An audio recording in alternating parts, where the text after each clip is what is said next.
Jumpa lagi dengan saya Raffi Channel. Pada kesempatan kali ini saya akan membandingkan dua buah power bank ini dari brand Anker versus Baseus dari sisi kualitas sel. Cukup seru.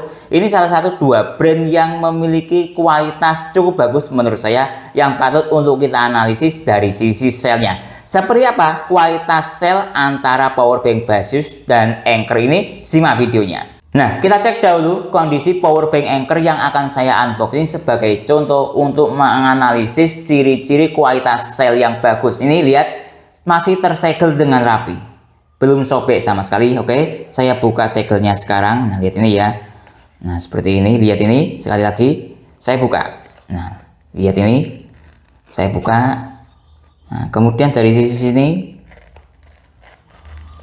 nah, sudah saya buka. Nah, ini kemudian kita lihat dia tersisa baterai berapa persen. Itu kita bisa menganalisis ciri-ciri sebuah power bank itu selnya bagus atau biasa atau buruk. Nah, lihat ini ya. Nah, pastikan terbungkus dengan rapi. Nah, ini kita akan dapat buku panduan seperti ini atau data keamanan atau apalah ya. Nah, lihat, sebentar saya ambil power banknya, lihat. Kemudian kita lihat. Nah, ini saya buka, tersegel rapi. Ini saya apa adanya melakukan analisis ke power bank Anker. Oke. Kemudian kita cek indikator powernya ini 1, 2, 3 saya nyalakan. Nah, tersisa daya baterai 26%. Sebelumnya kita cek dahulu kondisi segelnya. Nah, lihat ini, dia di sini masih tersegel dengan rapi. Coba kita lihat dari sisi segel yang lain. Nah, ini lihat. Nah, ini segelnya dia, bisa dilihat di sini. Nah, ya, masih tersegel dengan rapi, belum terbuka. Oke, sekarang saya buka power banknya. Nah, lihat ini, mulai saya buka. Ini yang kita dapat, saya tata seperti ini. Kemudian ini kita akan dapat seperti ini. Kemudian kita cek power banknya. Nah, lihat ini, saya buka power banknya seperti ini. Kemudian kita lihat persentase baterai yang ada di power banknya. Lihat, saya nyalakan persentase baterainya. Saya nyalakan sekarang. Tersisa daya 82%. Pertama kita lihat dari sisi jenis sel yang ada pada dua buah power bank ini menggunakan sel lithium ion atau polimer. Kita lihat dari sisi Anker dahulu. Kita lihat dari sisi spesifikasi yang ada di sini, ada logo seperti ini. Lihat, Li-ion 20. Nah, artinya power bank Anker Zolo ini menggunakan jenis sel lithium ion atau Li-ion ya. Maksudnya kode 20 ini saya juga kurang paham. Mungkin teman-teman ada yang paham maksud dari Li-ion 20, silahkan berkomentar. Jadi yang saya catat, Anker ini menggunakan jenis sel Li-ion 20 atau Li-ion. Nah, kalau pengen tahu, ini kan modelnya slim. Jadi kira-kira seperti ini selnya. Slim seperti ini, cuman jenisnya Li-ion. Nah, coba kita tempelkan. Nah, lihat ini. Nah, yang kurang lebih segini. Ini juga kapasitasnya 10.000 mAh. Dilihat di sini. Nah, cuman kalau ini kan tidak ada tulisannya Li-ion atau polimer, tidak ada. Kemudian kita lihat dari sisi Baseus Adaman. Lihat ini ya. Kita lihat dari sisi sini ada dia tulisannya. Lihat ini. Baterai polimer lithium ion. Sebentar. Nah, lihat. Polimer lithium baterai. Nah, sebentar, ini agak ngebur. Lihat ini ya. Polimer lithium baterai, bisa dilihat di sini.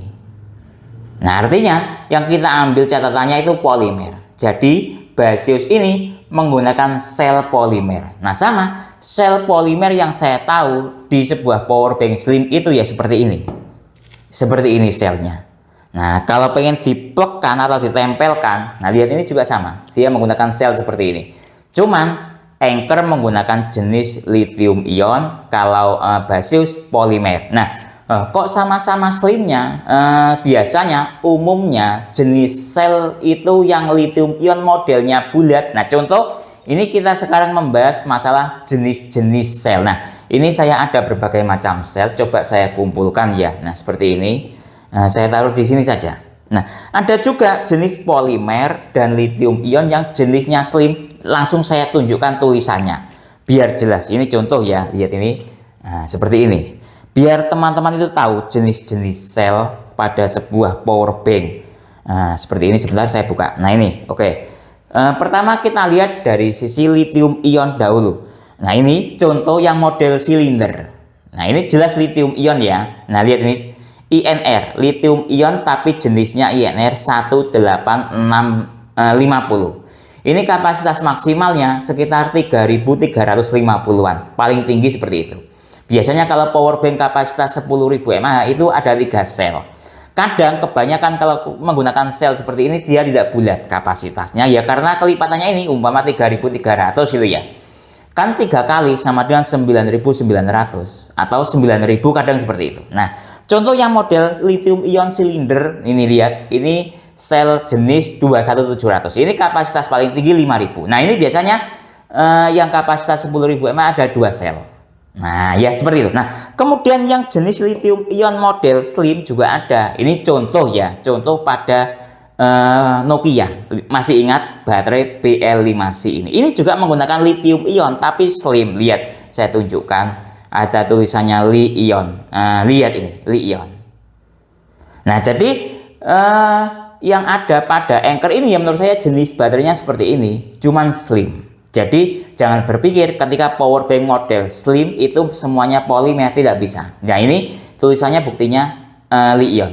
Nah, kemudian contoh secara tulisan yang baterai polimer. Nah, ini contoh pada misalnya Sony Ericsson. Paham ya? Sony Ericsson, lihat ini Li polimer. Nah, jadi seperti itu. Macam-macam sebuah baterai yang ada pada ponsel maupun power bank kira-kira seperti itu. Analisis kualitas sel dari Anker dan Baseus. Dari sisi jenis sel Anker dahulu. Ini menggunakan sel jenis lithium ion. Kalau menurut saya ya pasti ada. Lithium ion ini tidak semuanya bagus dan tidak semuanya buruk. Pasti ada yang kategori lithium ion kualitas buruk, lithium ion kualitas standar, dan lithium ion kualitas bagus. Nah, sekarang kita analisis dari sisi Anker.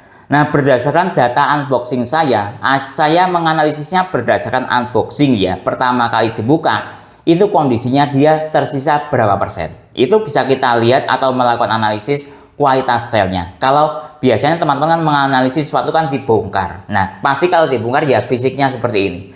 Bagaimana menganalisis kualitas selnya?